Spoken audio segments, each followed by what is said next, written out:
What's up, guys? Tom Henderson from RESGEN here, and I want to thank you for tuning into the RESGEN Giving Life podcast, where we hear stories and have conversations about life in Christ, everyday discipleship, and exploring ways that we as men can give life to others.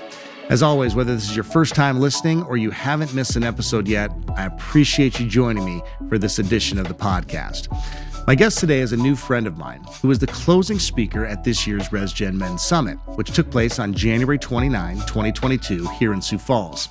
Clay Scroggins is a husband to Jenny, the father of 5 children, and a devoted follower of Jesus. He's the author of How to Lead When You're Not in Charge, How to Lead in a World of Distraction, and his newest book, The Aspiring Leader's Guide to the Future, which was released just this past January. For the past 20 years, Clay has served in many pastoral roles at North Point Ministries in Atlanta, Georgia, and is now devoting his full-time attention to both speaking and writing. On today's show, Clay and I dive into several topics, including stepping out in faith to start something new and 4 simple habits you can practice to quiet the noise in your world. Here's my conversation with Clay Scroggins.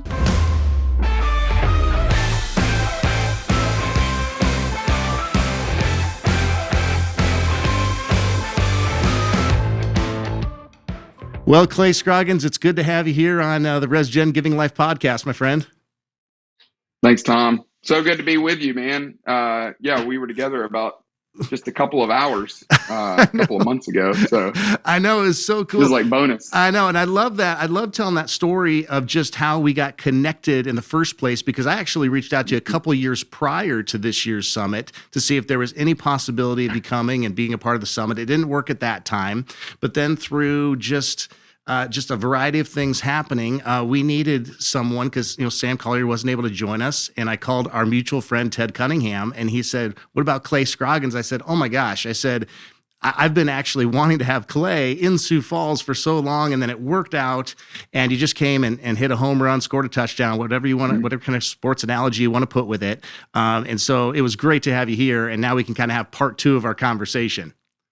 Love it. Yeah, I think when you originally called, I was in a season where I wasn't doing a lot, wasn't traveling a lot, and I about 8 months ago now resigned from my job to do this full time. Yep. So you reaching out was a massive blessing for me, and the time being able to be with the RESGEN crew. Yeah. It was definitely a Saturday that I will not forget. That is for sure. So thanks for having me. Yeah, thanks, Clay. Well, real quick before we get into our conversation, this is going to be an introduction to some people to who you are. So I'd love just for you to introduce yourself, a little bit about your family, what you're doing now, and then we're gonna dive right into hopefully some helpful conversation. Yeah, I'm 41 years old. I live in Atlanta, Georgia. My wife and I met when I was in grad school. She was in grad school at the same school. I went to Georgia Tech in Atlanta to study engineering. I'm jokingly say that I made this deal with the school. I said, "Listen, if you'll give me this degree, I promise you I will never use it." So that's genuinely how that went down. I studied engineering in college, but I quickly realized that is not what I need to be doing. So I went to graduate school to study theology, ended up studying this girl that I met. Right. And we got married and moved to Atlanta, which is where I had been in college. And she was new to Atlanta. We were both new to marriage, but we were doing what we had both wanted to do. We both wanted to be in ministry, wanted to work in student ministry specifically. Yeah. So I was working at our church in student ministry, changed jobs a number of times. It was a little bit like the Army. I felt like they would move me around to some other areas of greater need, perhaps. But worked in student ministry for about 5 years. Worked as a campus pastor for about 10 years at 3 different of our Atlanta locations. And about a year ago, 8 months ago, started getting that stir, that professional restlessness that so many people have experienced. I know you have a similar journey where you stepped out on your own and God birthed RESGEN, but that was where I was. I was just like, man, my job is great, but I'm just, I don't know if my job is right for me in this season. Yes. And so I made the leap, went out on my own. We still attend our church. I spoke at our our church's staff meeting about 2 weeks ago. Okay. So that was good to, to remind myself, okay, this wasn't a divorce. This is just God's doing something in our church. He's doing something in me, and he's massive enough that he can do both of those things at the same time. So now I'm preaching full time. Yeah. I'm preaching pretty much somewhere most weekends. About half is in the Atlanta area and about half is not. And doing a lot of speaking during the week on some of these leadership books that I've written. And that's my life. We got 5 kids, 12, 10, 8, 6, 4. So we are busy. I'll go pick them up in just a little bit. And we got a soccer game tonight. Somebody's got soccer practice. That's the age, man. I mean, it's just like you get together it's like ships passing in the night sometimes between husbands and wives, and it's getting kids. And it's, when I started RESGEN, so we just hit 12 years. We just crossed 12 years of doing RESGEN, and even RESGEN has morphed. So like, as far as like, was very much focused on students and speaking at schools and conferences and all that. And then the Lord started just kind of directing our path in different ways. But when we started it, our kids were very young as well. I mean, they were going like 7 and 9 or 6 and 9, right in that realm. That just busy, and so there's that faith component of, God, this is where your direction, but also this, oh man, what does this look like? And so the faith and the fear kind of coexisting, and just figuring out, oh, it's okay, they can both coexist, but I'm gonna consistently strive to make faith win out in these challenges and these situations. Well, you mentioned so obviously, speaking on a lot of the leadership books you've written, and so far as of now, you have written 3 books on leadership. Right. So Clay, where did your passion for leadership and investing in other leaders come from? Yeah, that's a great, Tom, people don't ask that question, but that's a great, that's good for me to have to think back on that. I would say I got to blame it on Andy Stanley. I got to start there. When he started our church in Atlanta, they had a real aim to create a culture of leadership development. And so I know he's just been always interested in leadership, particularly in the local church context, but there's so many principles of leadership transfer to pretty much any industry, because it's people. It's about incentive. It's about motivation. It's about how people grow, how people work together, how to resolve conflict, how to lead meetings. Those are the kinds of things that I just love spending time on.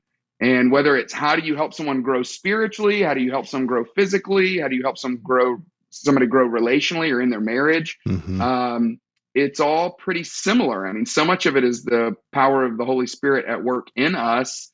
And then it's about putting ourselves in environments where we're giving ourselves a great chance to be able to grow.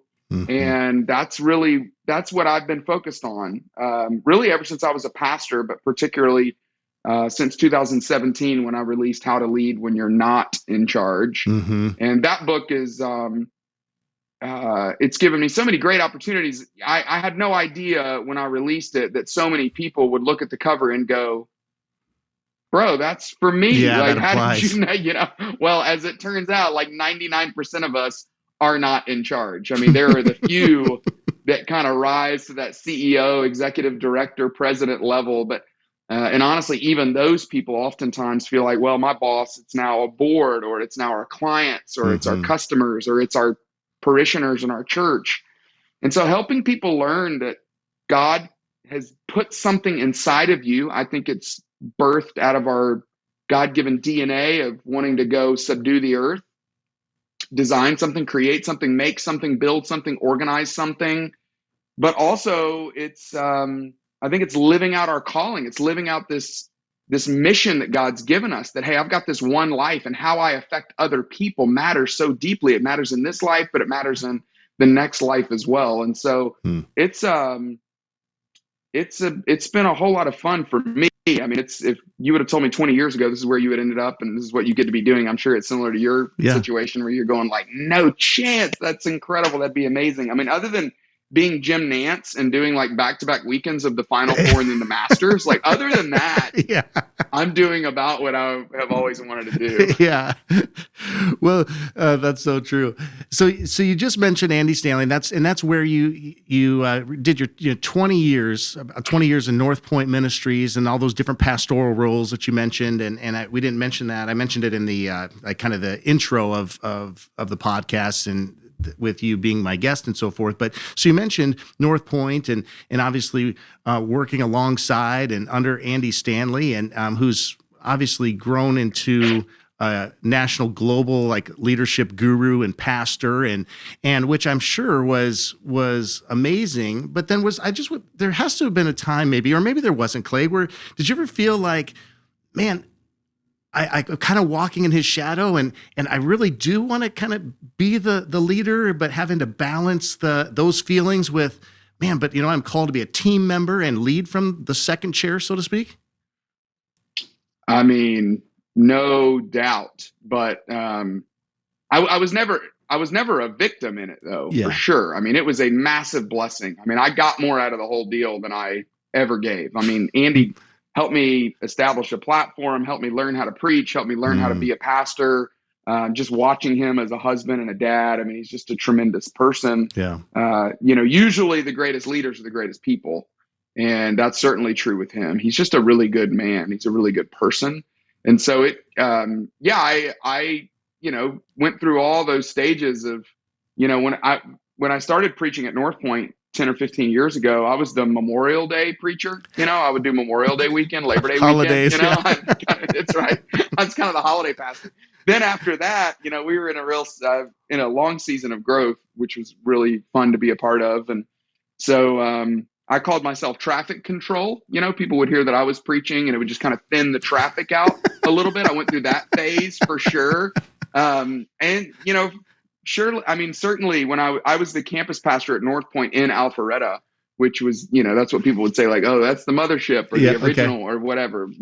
But it was, by the time I had left North Point, it was just it was just another campus like any of the others. But people would travel from all over the place to come, and they'd want to see Andy. They'd want to hear Andy, just like they did with his dad or with Charles Swindoll or, Joel Osteen or whoever it may be. These celebrity megachurch pastors, man, people feel so indebted to them because they were in a season of their life where maybe they were in a season of depression or in a bad marriage situation or had a rebellious child, and they would wake up every day or they'd, stay up late at night listening to these sermons that God used so profoundly. So then they would like make the trip to Mecca, to go see this person.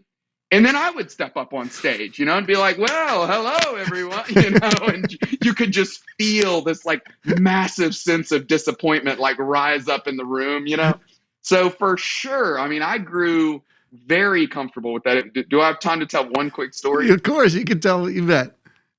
So I had this lady one time, Tom, who she's, how as a pastor, you have this like spidey sense when you're talking to someone and you can tell that someone's like in your periphery, like waiting on you, And so I could sense, like it was the end of a service. I was sitting here talking and there's somebody waiting over here and I could sense it. And so I wrap this conversation up, look over to this lady, and she slowly walks up to me and she's so nervous. I could feel how anxious she was. And she looks at me and she goes, I was standing over there just watching you, and I realized I've never actually seen you in person. And I was like, okay, like that's a weird way to start the conversation. And she gets her phone out and she's like, I really would like to take a selfie. And I was like, let's do it. And she goes, I have listened to you preach for years. And that's the part when I'm like, oh no, she thinks I'm Andy Stanley. So she looks at me and she was like, then she said something else. She was like, I mean, my mom was the biggest fan of your dad. I was never really a fan of your dad. I was always a fan of yours or something like that. And I was like, oh my gosh, like this lady totally thinks I'm Andy Stanley. And so I finally stopped her. I said, ma'am, I hate to tell you this, but I think that you think I'm someone that I'm not. And she goes, are you not Andy Stanley? And I said, I am not Andy Stanley. And Tom, I kid you not, she takes her phone, puts it back in her pocket and just slowly walks off. Like she was just done. She's like, I'm out. Like, I don't need this anymore. Anyway. Bro, So yeah, there were so many moments like that. I love for that. sure. But I love that story. it was such a blessing. And yes, I mean, there was that yeah, it's wading through the emotions of, is this selfish ambition? Like, is this wrong for me? You know, it's a little bit like backgrounds or backup singers, you know, that want to move to the front line and like be the person. Yeah. Is that wrong to want that? Is it wrong to want to be a senior pastor? You just keep like paying your dues and stay right in the lane that you're until like God makes it super clear? And honestly, my decision to resign was a crisis of soul, really, of going, is this okay for me to say, I think I want to step out from being the, you know, Aaron or the, you know, the supporting role. And I still don't know where I stand on that. I mean, for anybody who's listening, who's in the middle of all that, I would just say, listen, God has put something inside of you for sure. Yeah. And you need to pay attention to it. And the best thing that happened to me was having some friends that are like brothers that were helping me gauge, am I alive? And am I trending toward more life? And for me, I just got to the point where I was like, I need to make myself step out and go do my own thing, which I'm in the middle of still trying to figure out what does that mean. But yes, to answer your question, that was like an incredibly long answer. Yeah. Yes. I mean, you're spot on. That's a really tricky thing when you're in any organization, and the senior person's like, you know, a demigod to a lot of people. Sure. Well, that could be in the corporate world. It could be in the church world. It could be in the, you know, parachurch world. I mean, whatever. So I think that's an important word. I remember when, you know, God made it so evident and clear that it was time for me to go. And I love telling the story because God shares those things in different ways, whether that be through other people, you know, people that will tell us the truth, that really know us. Sometimes it's through a book. I remember, you know, even launching RESGEN, and one of the books that God used to give me the courage to do that was Mark Batterson's book, In a Pit with a Lion on a Snowy Day. And that was just something that was very influential at the time that I read it. And that was, but I remember and oddly enough, I mean, the Lord really solidified that call. And I love telling the story because, you know, through a dream. And that I had 3 nights in a row, Clay, where I was standing before the Lord and him saying, hey, yep, you're in, well done, good and faithful servant, but I wish you would have trusted me more. And I was like, what? And then he said, I wish you would have trusted me more because I had more impact, different impact. I had more things that I just wanted to accomplish through you. So I just wish you would have trusted me more. And then I woke up. And the first night that happened, I was like, man, I can't eat at that pizza restaurant anymore because evidently that did some funky stuff to my dreams. But then 2 more nights in a row, I had the same exact dream. And to where the 3rd night, I just woke up and I said to Laura, I said, we got to do this. I don't know what it looks like. I don't know if it's going to work. But God's going to be faithful in some way, and we just need to step out and do it. And I'm sure that was a similar, you know, feeling that you and the conversation that you had with your bride and saying, honey, and obviously she was a part of the decision with you, I know, but it's like, there's a lot of unknowns out there, but we got to do it. Yeah. And she was supportive in that. I mean, she was saying like, yes, let's do this. Oh yeah. Actually. So, and when I told her that, she looked at me and she goes, finally. You've been dragging your feet for a year and a half. I just think our wives sometimes are just a little bit more perceptive and we need to listen to them more. Totally. Well, I think that's a big part of, you know, when people ask me, well, tell me, because now, you know, once you do this, I'm sure this happened to you, but now so many people have called me over the last 8 months saying like, hey, I'm kind of feeling something different. You're something similar. Can you talk me through it? Can you tell me a little more, you know, all that. And I would just say listening to your spouse is a significant part of this. Like if this is I had this dream 3 days in a row, or I had these friends that came and confronted me, or I read this book and whatever, and I feel like God is leading me, and your spouse is over here going like, no. Right. I would just say, and you know, I mean, unless it is the clear, audible voice of God, that voice of your spouse probably is the closest thing that we have to the voice of God. And I would say my wife's response was the exact same. Yeah. It was, what is taking you so long? Why are you just now figuring this out? You should have done this months ago. Like, she just knew. She Yeah. was like, you got to do this. I even love the term you gave. And I don't know if you meant to correct, if you were correcting yourself or if it was comma, but you said more impact or different impact. Yeah. And I think for me, that was a big part of my wrestling, because I don't think it'll be, and this is not me trying to be falsely humble or whatever, but I was a pastor at one of the largest churches in America. Mm-hmm, so to think that I'm going to have more impact, I don't know. I might not. Like, Yeah. I might be having, every church that I've preached at in the last 8 months was smaller than the church that I was preaching at 10, 12 times a year. Yep. So I don't know that it'll be more, but I do know it'll be different. But I think that's even a good process to go through and figure out, you know what, God, I don't know if God's up there counting score of like how much impact we've had, because in the end, he's the ultimate one who's going to save people, change people, develop people, move people, call people. And we're just vehicles and vessels anyway. But I do think there is a different kind of impact that you have that maybe God may just certainly be calling you and I to, and maybe he's calling somebody else to. Yeah. Well, I think that's what's so important. And we're gonna get to your newest book, eventually in our conversation. But one of the ways that leadership has been changing and is changing is just the understanding of ego in our decisions, and saying, okay, we need to allow the Lord to strip off layers of pride, because there's a lot of layers, like the onion, right? I mean, just continually laying our lives, our onion lives before him and saying, just continue to strip off other layers of pride, which is not easy to do, especially as a dude, because we want to be confident. And that's that challenge between being confident and egotistical. Yes. I think that's a wrestling match that really goes on with a lot of guys' lives. I remember having, conversations with my boys. I've got two, one age 20, one 17. And, I'm flexing in the mirror and all this kind of stuff. I'm like, hey, I look good and all this. I'm like, yep, okay, totally. But remember, we want to be confident, but not egotistical. And then me, when I say that, not even knowing what that fully means at times. Right. Yeah. The only thing I've tried to, or the thing that's helped me more on that topic than anything else is because, yes, it's a sin to think too lowly of ourselves. Mm-hmm. It's a sin to think too highly of ourselves.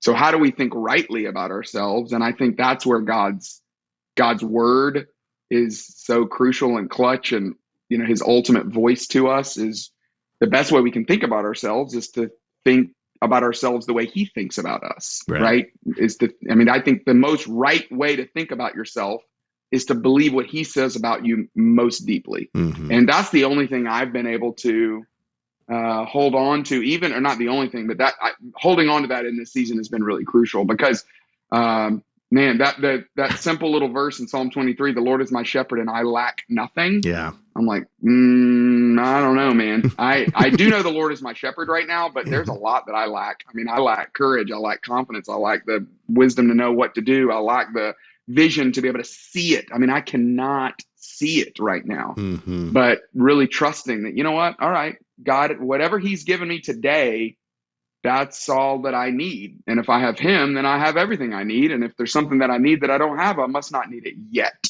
Yeah. And so really trying to trust his voice in that and trust also just his stamp of identity in our life, I think is so important, whether we're going through job transition or not. Yeah. Yeah. Well, I will tell you that you had a great deal of impact when you were here in January for RESGEN Men's Summit 2022. And so I'm grateful for the new season that you entered into that allowed you to be here with us. And, I want to talk a little bit about just the topic of conversation that when you and I first visited about that, I'd love for you to come and share with the guys here, but I'd love to just kind of revisit that here on the podcast. One, because it's a good reminder for those guys that were there and listening to this conversation, but also there's a lot of listeners, of course, that were not able to be at the summit. And so, but it was this whole idea of our world is so loud and it is full of what you called white noise. And I sleep with a sound machine every night. I learned how to do it when I was traveling and speaking on the road all the time because hotels, as you know, slamming doors, whatever. And so I learned how to carry a sound machine with me everywhere I go. And now we sleep with it every night in our room, even though our house is quiet. But it's just that constant ambient noise, that constant noise that it's difficult to turn off. And not just difficult, but uncomfortable. But you talked about that's a good word. This concept of quieting ourselves. Why don't we want to quiet ourselves, Clay? Well, because we're usually covering up pain. I mean, we're usually covering up something hard or some kind of insecurity of I don't have what it takes, or I don't, or I'm lonely, or I'm angry, or I've got a, my parents never, I'm trying to cover up for something they didn't give me, or some kind of wound that they did give me. I think what I'm trying to learn is that we're not a victim to the noise. A lot of times we think like, yeah, man, it's just so loud everywhere, which it is. But what I'm learning is that we have more control over the noise than we think that we do. That we actually have our fingers on the dial of a lot of the noise, and we turn it up and turn it down based on how we're feeling. This has been a little tricky for me when I was originally started as a sermon series, but the more I dug into it, I was like, no, there's a lot of leadership principles in this. And that was a little, that took me a couple months to bump into this idea. But the more I started thinking about it, and it's really what we talked about a few minutes ago when I was referring to Andy, that the best kind of leaders are usually the people that are the most emotionally healthy, that being able to be present with people, being able to pay attention to my own stuff. Daniel Goleman calls it emotional intelligence, EQ. It's probably the thing that's going to stand between me and whatever opportunity God wants to give me or wants me to grow into. Most people, it's the difference between you and a job promotion is your EQ, not your IQ. You can't really change your IQ much, but you can grow in your EQ. It's the ability to be self-aware, the ability to self-regulate, the ability to be empathetic and understand what the other person is feeling, and to lead people, to motivate people, whether you're a boss or not, whether you're trying to lead your boss. You got to know, what is that person feeling? What are they dealing with? What's their stressor? What's their incentive? What's going to motivate them to move? As Tom Landry, coach of the Cowboys, said, what's going to motivate them to do what they don't want to do to accomplish what it is they want to accomplish, which I think is a great definition for what leadership is. Yeah. And it's all about your emotional health. It's all about the ability to pay attention to that stuff. And more in life, we would just rather turn the noise up than pay attention to it. Right. We would just rather turn the news up, turn the music up, turn the golf up, turn the sports up, turn the shopping up, relationships, work, ministry. I mean, Tom, it's crazy how pastors are some of the worst at this because it's so much easier to turn the work up than it is to actually face the stuff inside of me or to face some of the stuff that is going on at home. But the more we do that, the more emotionally incompetent we become. We become unable to actually feel what we're feeling. I would say to the degree we mask our emotions, we really remain unable to see God. And that's probably the most scary part of all this, is that there's such a there's a leadership component, a personal growth component, but there's a spiritual component to all the noise that we have our fingers on the dial of, no doubt. Yeah. So I love what you said about that we allow the noise in, and that we have more control over that than we actually take. And so in your book, you talk about 4 simple habits. Okay, these aren't things; they're habits, because we got to get good at them. So that's a key word that you use there.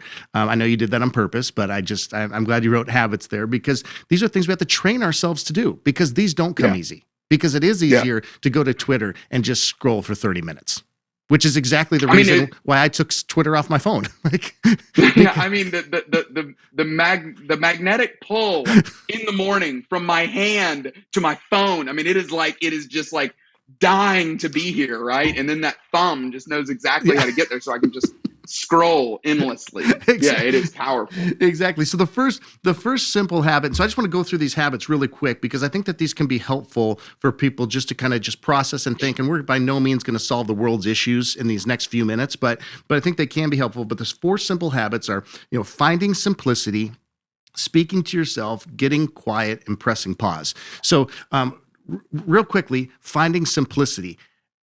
We live in a complex world. We make our lives complex. What does finding simplicity mean to you?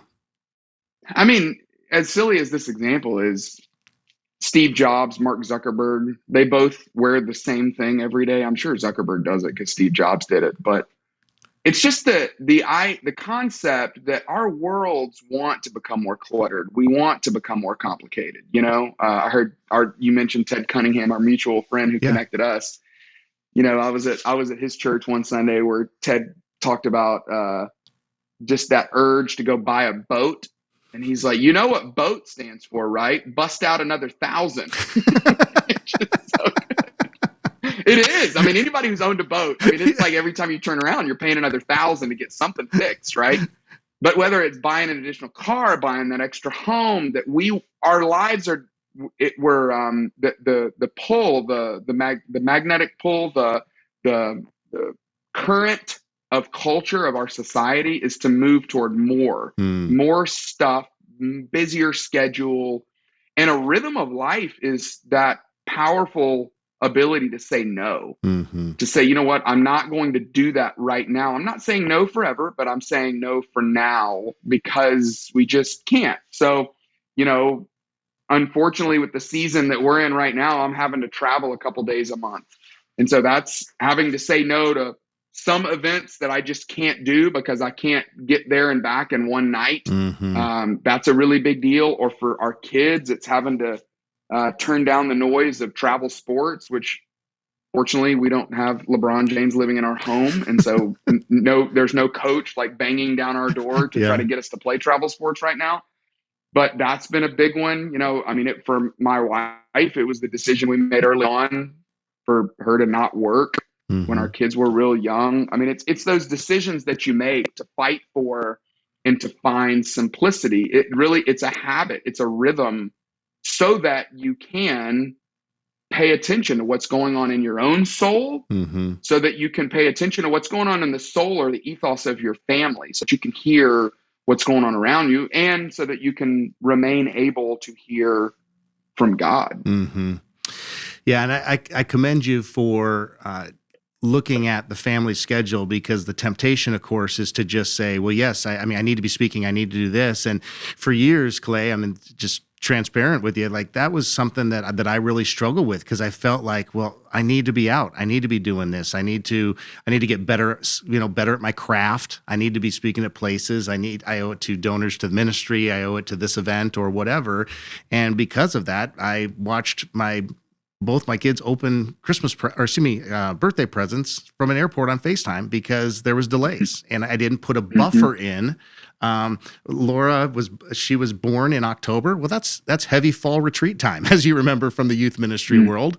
And I remember after 3 years in a row being gone over her birthday for youth ministry and whatever. And she always said I could go, but after 3 years, she said, no more. You will build a 3-day buffer around every single one of our birthdays. We don't get these days back. But it's hard when you're in those decisions and feeling like, or when you're starting out or you're starting a business. And I think about how much, and obviously it's changed now that, COVID's taken place and we're a couple of years, beyond it first arriving, and things are kind of getting back to normal. But like business travel was out of control. And then all of a sudden it stopped and people had to find simplicity because that's just all of a sudden what they had to embrace. Right. Right. So I think now it's going to be interesting for people to, as things open up again and business travel really starts to take off again, guys are going to have the opportunity to hopefully make some choices that better serve their families. What you said is so insightful, that particularly the 2-month window, March 2020, April 2020, May 2020, right in there, where, so many people were sheltering in place. We had so many, I just remember hearing from so many people being like, man, It's incredible how well I've gotten to know my kids. Yeah. It's amazing how much I've spent time. Like my wife and I are going on walks all the time. Yeah. We're spending so much time. We're playing board games together as a family. I mean, one of the illustrations I like to use is there was a city in northern India. I saw this headline probably June, July of 2020 on CNN that said that this city in India was about 60 miles from the Himalayan mountains, but because of the smog and the smoke and the pollution, they couldn't see the mountains. But when April, May, June hit and everything slowed down, the smog dissipated, the pollution dissipated, and all of a sudden these people are walking around the city wide-eyed going, oh my goodness, the Himalayan mountains are right there. Yeah. And that's the power of turning down the noise. That's the power of deciding, all right, we're going to find a simple way to do this. Now, of course, there's always going to be stuff that we're going to be adding to our lives. Yes. But it's that rhythm, that habit of saying, no, in everything, we're going to try to fight for it. We're going to try to find simplicity because we never know. We never know what might just be on the other side. It might be the Himalayan mountains. And I think living in that fear of, well, if I don't say yes to this, is this going to ruin my kids? If I don't say yes to travel sports, or if I don't say yes to this, we try to just do one sport in a season as opposed to just doing, it's crazy. And, to try to do two sports, but even some of those little decisions that we've tried to put in, I think the fear is, well, what are we missing out? But I think what we got to get on the other side of is there is something we might be missing out on. Maybe we do have Clayton Kershaw living in our house, but we're never going to find out because we're not going to be playing enough baseball. But what I don't want to miss the opposite. I don't want to miss the birthdays. I don't want to miss the family relationships. I think that's the part that you got to decide. We're going to be a little bit ruthless about it. Mm-hmm. We're going to be as diligent about trying to be simple as we are about trying to add things to the schedule, because there might just be the Himalayan mountains on the other side. Right. Yeah. And there are easy ways that we can all do it, whether it's, like one thing that we did when our kids, especially were young, and we actually, they didn't have cars and they weren't a part of things and driving all over, was, simple things like, hey, when we're at the dinner table together, that's a no phone zone. And those are just like, we have one night a week that this is family night, and there's no phones that are part of, they're not in our pockets. They are put up, and they are not going to be a part of our lives because we want to be able to focus. So like just simple things. A lot of times we think about, well, I got to say no to this trip or this trip or this trip. Well, there are responsibilities that we have as well. I mean, you've got to fulfill your job, but at the same time, what are those ways that if you have to travel, then okay, can you build buffers then when you come home of saying, now I'm going to be fully home and fully present when I am home? That's great. And create that space and that simplicity. Okay. So speaking to yourself, obviously that kind of sounds a little weird. So is that something where it's like, okay, today I'm going to be calm? I mean, what does that look like? Maybe. Hey, look, it does feel a little weird, but I think we all know the most consistent conversation you have all day is the one you have with yourself. There's a running dialogue in my head. I mean, even as I'm sitting here talking to you, like I can hear myself telling myself, either criticizing that answer or saying like, oh, you got some other stuff you got to do later on, whatever it may be. That conversation that you have to yourself is constant. I mean, it's always going. Yeah. And learning to own that conversation and not be a victim to that conversation, but to decide, I'm going to choose what I'm saying to myself. I mean, this is why for centuries the church has recited creeds together, because it is a habit of saying, all right, every Sunday we're going to gather together with other believers and we're going to state what it is that we believe. It's why we sing songs, sing hymns. It's why we quote scripture, not just to each other, but it's quoting scripture to ourselves, saying, hey, I'm going to be intentional about the words that I'm putting into my head. And so, one of the simplest, best ways that I feel like we've tried to rearrange that in our home is I'm terrible at night. Like putting kids to bed, I struggle with that because I get to the end of the day, I'm exhausted, and I hear all these parents like, oh, I'm reading Lion, Witch of the Wardrobe to my kids or whatever. I'm like, oh my gosh, like I don't have it. I don't have the energy to read C.S. I just want them to go to bed. I just want them to go to bed. I'm trying to put them to bed. But listen, me putting them to bed and praying with them is like massive win. So I had a buddy of mine, a new friend in Indianapolis, who's a pastor up there. And I met his adult kids. Whenever you meet adult kids that you're like, whoa, you're like great, like eye contact, handshake. Yeah. You seem like you have a good relationship with your parents. You've got a job, you pay for your own cell phone, like those kinds of things. I'm like, man. So I remember in between services asking Darren and his wife, I'm like, Darren, what did y'all do? Like your kids just seem so well adjusted. They seem like great adults, And he said two things, man. He's like, I'll give you two habits that we did that I felt really good about. He's like, so much that we didn't do, so many mistakes, all this stuff. But he said, number one, in the morning before they went to school, we had a 7 a.m. stand-up meeting just for 5 minutes. And I would just remind them, hey, this is who we are. This is who God says we are. This is who we are in our family. This is what it means to be in our family. Remember, this is the way we treat people. This is the way we talk to each other. Mm-hmm. And it was just, and he was like, they don't remember what I said, but they remember the habit of it. And then he said, secondly, he would take his kids to, whenever he had to do hospital visits and stuff, he would try to take a kid with him just to go, hey, we're going to go pray for this lady who's in the hospital. And I would have the kid pray, which that seems, for so many people, that's hard to do. But that first one, I was like, man, I can do that first one. And so I've been doing that the last couple of months, just circling our kids up, 5 minutes before they go out the door. All right, everybody circle up. We're going to pray. The first day I did it, I was like, our 10-year-old was like packing his bag and he was kind of frustrated, his sister or something. And I was like, hey, buddy, come over here. Like, let's circle up. And he looks at me, he goes, what are we doing? And I was like, we're going to pray. And he goes, why? And I was like, why are we? Because my friend in Indianapolis said that this is what we need to be doing. I was like, I don't have an answer for that.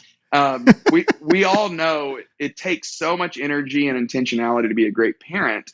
But trying to fill our kids up with those words that I want them saying these to them. I want them, we did during the Lent season, we would do the Jesus prayer, Lord Jesus Christ, have mercy on me. We would just recite it together as a family because when they're sitting there in the afternoon, I don't know what they're thinking about, but I hope that maybe by chance they're thinking about that. Or I'll try to tell them, hey, remember when you're sitting there by yourself or you're sitting there on the playground, somebody does something to you. Here's what I want you to remind yourself. You're loved. You're loved. You're loved. You have a Father in heaven who's crazy about you. You have parents who love you, but you have a Father who loves you so much. Just think about that. Just stand there on the playground. Think about that. So we're trying to inform that voice in their head that's trying to, tell them some other things that might not be as helpful or as hopeful. And that's so good, Clay, because and it's a good reminder too of just that. And sometimes we can do that with our kids, but we don't necessarily do that with ourselves. Right. And that's what I think about. And I think about when my boys were young and again, I mean, when they're in elementary school and all of that, we'd take them to school and then even in middle school. And I would always ask them the question of, okay, before they got out, we would pray on the way to school. And then I'd say, okay, who are you? And they would get so tired of me asking, okay, who are you? That's it. And they would say, I'm a leader and a light. Okay. So I'm a leader and a light. And where I got that was actually when at a Mark Sanchez press conference back when he, played for the Jets and was good, when I drafted him on my fantasy team. Sanchez. Yeah, exactly. And he just said that his dad continually poured into him, who are you? I'm a leader. I'm a leader. I'm a leader. And and so then all I did was just add on, and I'm a light for Christ to it. So I'm a leader and a light. And they would get so tired of it. But then slowly but surely we got out of that rhythm, and they started driving themselves to school, or we had an argument, or whatever. But hopefully, I love what you said there. Hopefully, as they face difficult times, they'll remember, oh no, that's who we are. We are leaders and we're lights. Leaders for the kingdom and lights for the kingdom. And I remember Laura when she would consistently, like physically act like she was putting on the armor of God on our kids before they would, get into the car to go to school. But as men, we need the armor. Yeah. As people who follow Jesus, we need the armor every single day. But yet, we've maybe focused so much on our kids that we don't even focus on ourselves at times and saying who we are in Christ, getting ourselves armored up for what the day has for us. So, man, I think that's such a powerful word for us today. That's it. Well, I believe deeply in it because the men that I know that are great men, there are things that they tell that they're waking up in the morning with that simple habit of reading scripture, of reciting something, of deciding they're going to tell themselves something.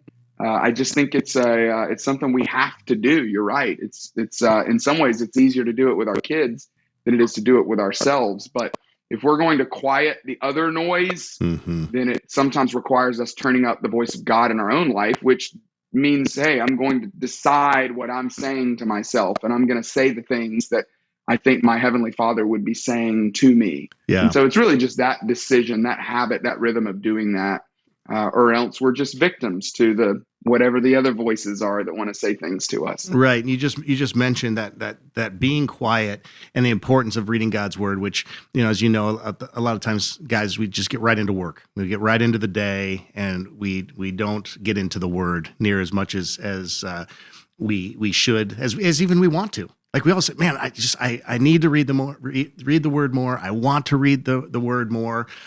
What's been a discipline for you, Clay, that has helped you just stay in the word? Because again, it's easy for us to kind of start, but then to develop that as a habit. What's been helpful for you? Well, I'm a pastor, Tom, so this comes real easy for me. So I don't really have to do these kinds of no. Man, it's as hard for me as it is for anybody. Yeah. I mean, I struggle with it in some ways, sometimes I feel worse studying reading the Bible in the morning because I'm like, I know later on in the day I'm going to be working on some sermon that I'm preparing, and I'm like, I'll just count that, totally. As if it matters, as if God's like actually keeping track of it. But right. The best thing I've done is I know, it's about finding what motivates you, right? So I love achieving things. I love starting something and finishing something. I love that feeling. And I know that I don't do those two things nearly as well as I do when I do it with other people. So at the beginning of this year, I got 10 guys together, and I was like, hey, I want to read the Bible this year. If it's up to me, I probably won't. And if I did it with all of you all, I would probably, there's a better chance I'd finish it. So we meet once a month. I mean, I was like, I'm not asking a bunch of time. This is not like some intense small group.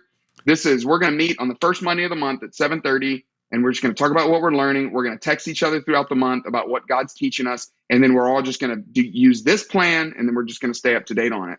And it's been fantastic. And I'm about a week behind right now. Actually, on my to-do list was I need to catch up because I am behind. But you can blame me. I just know if I'm not doing this with other people, it's just probably not going to get done because it's easy to let the important things get eaten up by the urgent things. And having a plan like that. So it doesn't matter. Some of you are like, well, I wish I would listen to this December 30th or whatever. You don't have to wait till the year. Just do it next month. Next month, just decide. Yeah, I'm going to get a couple guys together. Maybe it's the group that you already have, and we're just going to do it together. We're going to read the Bible together, and we're just going to hold each other accountable to it. But most men are more likely, and it's the reason why CrossFit and Orange Theory and all these things, it's the reason why they work, because I don't know that I would work out on my own, but I know that if I am not showing up and Tom's going to be there and all the other guys are going to be there, they're going to give me, they're going to give me crap for not being there. So I got a better chance. Yeah. So that's been helpful for me. That's good. No, that's good. And God calls us to walk with others. I mean, that's exactly what you're doing, because it's that whole iron sharpening iron thing, and that fraternity of brothers, seeking the Lord together. And then of course you're pouring out your heart and learning from each other and sharing stuff that's going on the inside as well. In those times of, man, I'm really struggling with quietness right now. I'm really, so loud in my head and negative self-talk or whatever. So that just naturally stems out of that as well. So, okay. So, I know we've only got a few minutes because then you got to jet out and go get your kids from school. But I do want to talk about one thing out of your new book, The Aspiring Leader's Guide to the Future. Okay. 9 surprising ways leadership is changing. And then before I give you a chance to kind of give a final word and let guys know how they can connect with you and so forth. But one of the concepts that you talk about here, one of the ways that you talk about how leadership changing is in the chapter that says, leaders never fail. There's just a lot of kind of expensive lessons along the way and that kind of thing. But there's something specific in there that really spoke to me, where you talked about burning the lasagna. And as someone who struggles with perfectionism, as someone who struggles with, I don't want to say the wrong thing, do the wrong thing, let people down. you share about this idea of burning the lasagna. You know what I'm talking about? Oh yeah, for sure. And so that was very helpful for me, Clay. And so I'd love for you just to kind of talk about that for a minute and just see how that hits with dudes. Well, I mean, the illustration was kind of silly, but it was real. My wife and I were meeting with a marriage counselor a couple of years ago, and you know how if you've ever been to marriage counseling, it's always fun when the counselor is getting on the other person, it's just like, oh man, like this is easy for me right now, and so he had spent like the first part of the session, like, kind of pounding me about some stuff. And he was asking Jenny about some stuff. And I was like, oh man, this is great. I could use a break, So anyway, and he was talking to her about, she's a little more prone to perfectionism, kind of what you were referring to. And he said, hey, Jenny, I want to offer you something. I want you to try something before you guys come back and have your next session. She's like, okay, what's up? And he's like, I want you to have some friends over who are some neighbors y'all could have or something. Oh, we could have the Stones over. Cool. All right. I want you to have them over. I want you to put the lasagna in the oven, and then I want you to not set a timer. I want you to just leave it in there until it's just charred. Smoke everywhere, just forget about it. Get lost in conversation. And I'm like sitting there being like, she's never going to do this, but, and he was like, let me just ask you, if you did this, like what would happen? And she was like, I mean, we would probably just have to order some pizza. And he's like, yeah. And then what would happen? She's like, well, I guess the friends, we would laugh about it. We'd have the story to tell. He's like, yeah. He's like, what do you think those friends would think about you? And she's like, they probably wouldn't think twice about it. They probably wouldn't think about it. Exactly. So it's really just trying to get, what he was trying to do is he was trying to help her get underneath that perfectionism. Like, what are you so afraid of? If you'll say it out loud. I mean, and I try this with our kids. I was dropping our kid off at a birthday party a couple weeks ago. And he was like, he was telling me he was not really wanting to go to the party. I was like, why? He's like, well, there's this kid in my class who kind of picks on everybody, and he's going to be at the party. And I'm like, all right, let's play this out. And so we play it out. Like, what could happen? Like, let's say he's there. Then what? Let's say he pushed somebody. Then what? Like, that's what. And eventually got to the point where he was, like any of us, was like, oh, I guess I don't really have anything to be afraid of, Exactly. Which sometimes we do have legitimate stuff to be afraid of. But most of the time, our fears aren't even rooted in truth. They're rooted in these hypotheticals that are probably rarely ever, kind of like getting struck by lightning, ever going to happen. And just learning to do that is so important, because if we're going to lead well in the future, we have to be more willing to take risks and less afraid to fail, because the future is so uncertain. It's becoming more and more uncertain. Yes. And so to innovate, to do something new, to figure out something on the other side, we're going to have to become less risk averse. We're going to have to become leaders that are willing to give it a shot, that are willing to learn from the shot, rebound, and put it back up. That way we get the board and the score, as opposed to just the score. I think it's essential for leaders in the future. It's always been essential for leaders, but I think it's even more important in the future for us to learn that, hey, if we're trying to make it just right, make it just perfect, do it exactly how I want to do it, that's probably not going to happen. That part of leading is learning how to take that failure and let God do something great with it. Yeah, and handing that fear, the hierarchy of fear that you have in the book of, where the base layer is death, right? And but then everything else is built on top of that. And I love how you use the illustration from Seinfeld, because I'm watching Seinfeld's with my youngest son right now. We're going through those, and we just hit that episode not too long ago where he talked about how more people are afraid of public speaking than dying. So you're better off being in the casket than giving the eulogy, right? Doing the eulogy. Exactly. Yeah. But just saying, okay, I'm going to put aside the fear of failure, the fear of being embarrassed, of doing something wrong, so that I can fully step into what God has for me, whether that's as a husband, as a dad, as a leader, as a business owner, whatever we're doing. And just saying, I'm going to step through that and not allow that to hold me back, which, that's been a growth point for me. Yeah, well, You're not the only one, my brother. You're not the only one. Yeah. Okay. Well, so we need to wrap up, but truly, thank you, Clay, for just your friendship, your willingness to jump on here with me today. And I know that this is going to be helpful for each of those guys and gals that are listening to this conversation. Thank you again for being a part of the Men's Summit as well. That's just such a joy to share that stage with you pleasure. and allow you to just come and minister here. But I do want to have you give what we call the final word here on the podcast, on the Giving Life podcast, where it's just 60 to 90 seconds of whatever the Lord lays on your heart as a final shot of encouragement, challenge, or whatever for listeners. Well, thanks for having me on the podcast. Thanks for letting me do it. I mean, I feel so great. You're taking your big, bright spotlight and giving me a little bit of that airtime. So I appreciate that. I would say, for people that I talked to recently, there is some hope that we're getting on the other side of what's been an incredibly challenging season for so many reasons. But there are still so many people that are going, man, work is just hard right now. Mm-hmm. Home is just hard right now. Marriage is hard right now. Kids hard right now. And I would just say, be careful of that critic that says, if it's hard, it means you're doing something wrong. Or if it's hard, it means that God is not present. Or if it's hard, it means that God is causing you or forcing you to go through this because he's punishing you. Any of that stuff may be true. I mean, apart from the God is distant, God is not with you, it might be true that this is hard for a reason. I don't know. Who really knows? We're never really going to know why do things get hard. But I would just say, don't miss the opportunity to grow in the season of pain. Don't miss the opportunity to grow when seasons are heavy, or just because something is difficult. Don't miss that this is an opportunity for God to build strength in you. God builds strength when there's resistance, when something's not easy. Yeah. When something is actually challenging, that's when he builds us up the most. And he's probably building something in us, not probably, he is building something in us that he will use later on. Yes. And you can count on that for sure. God is the only one that I know that he doesn't, I don't know that we ever get to a point where we're grateful for our pain, or we're certainly not okay with our pain.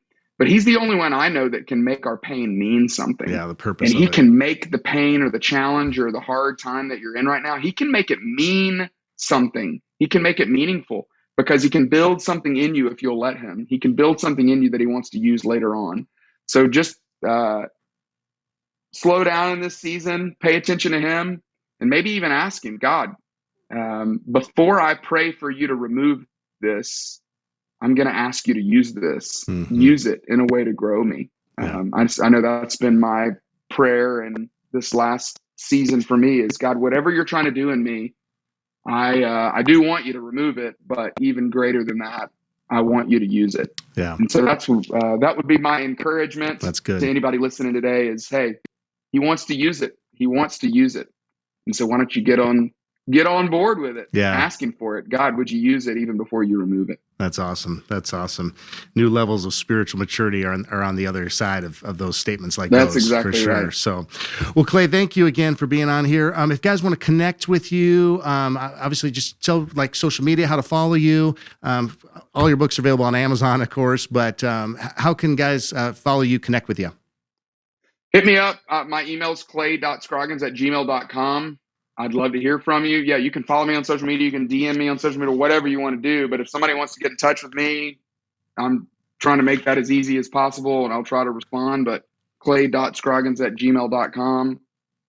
Any way I can help, would love to be able to do it. But hey, thanks again, Tom, for letting me be on the show. Yeah, my brother, today. this was an honor and a lot of fun. So God bless you, and really appreciate our friendship, brother. Me too. Okay. Thanks, Tom. Bye.